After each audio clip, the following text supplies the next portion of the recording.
कुरान में तो कहीं वक्त का जिक्र नहीं है, लेकिन कुरान में बार बार कहा गया है पैसा खर्च करो। किस पे?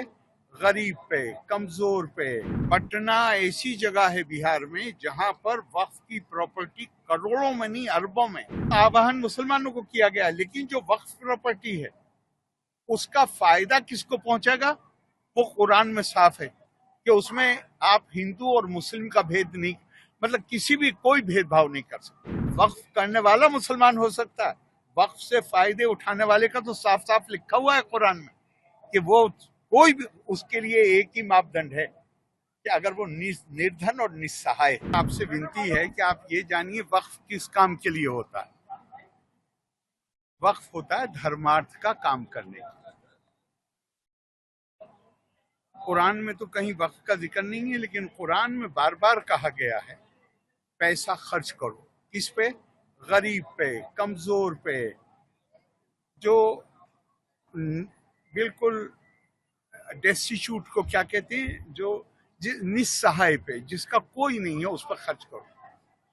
तो वक्फ की तो उस वक्त कोई सोच भी नहीं सकता था, लेकिन चूंकि इस पे धर्मार्थ के काम में पैसा खर्च करने का आह्वान किया गया है बार बार, तो बाद के लोगों ने सोचा कि एक तो व्यक्ति पैसा खर्च करता है, एक कोई संस्थाएं बना दी जाएं। अब वो संस्था बन गई। अब आपसे मैं हापुड़ में ही पूछता हूँ, कोई तो वक्फ होगा यहाँ पे या नहीं है? कोई अस्पताल है वक्फ जिसे चला रहा हो? कोई स्कूल है? कोई अनाथालय है? कोई पियाऊ है? कोई और धर्मार्थ का? यहाँ तो छोड़िए, ये तो छोटी जगह है। दिल्ली में नहीं है, लखनऊ में नहीं है। हाँ, वक्फ की प्रॉपर्टी पे आपको क्या मिलेगा? बेंगलोर शहर के बीचों बीच में प्राइम प्रॉपर्टी, बहुत थोड़े से किराए पे आईटीसी को लीज पे 99 साल की दे दी होटल चलाने।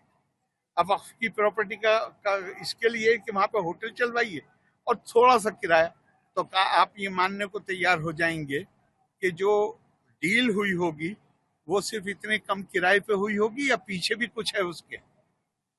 पटना ऐसी जगह है बिहार में जहां पर वक्फ की प्रॉपर्टी करोड़ों में नहीं अरबों में, एक कहीं एक छोटा मोटी भी संस्था नहीं है। अच्छा, इसमें एक बात और ध्यान रखने की, वक्फ करने के लिए हमारा कानून इजाजत देता था किसी गैर मुस्लिम को कि वो वक्फ कर दे, वो अलग बात है, लेकिन जो आवाहन किया गया है वो मुसलमानों से किया गया है कि भाई अपनी प्रॉपर्टी को गरीब आदमी पे, अपने पैसे को गरीब आदमी पे खर्च करो। वो तो आवाहन मुसलमानों को किया गया है, लेकिन जो वक्फ प्रॉपर्टी है उसका फायदा किसको पहुंचेगा वो कुरान में साफ है कि उसमें आप हिंदू और मुस्लिम का भेद नहीं, मतलब किसी भी कोई भेदभाव नहीं कर सकते। कोई भी गरीब है, किसी भी मत का मानने वाला हो, तो एक तरह से जो नॉन मुस्लिम गरीब है वो भी स्टेक होल्डर है।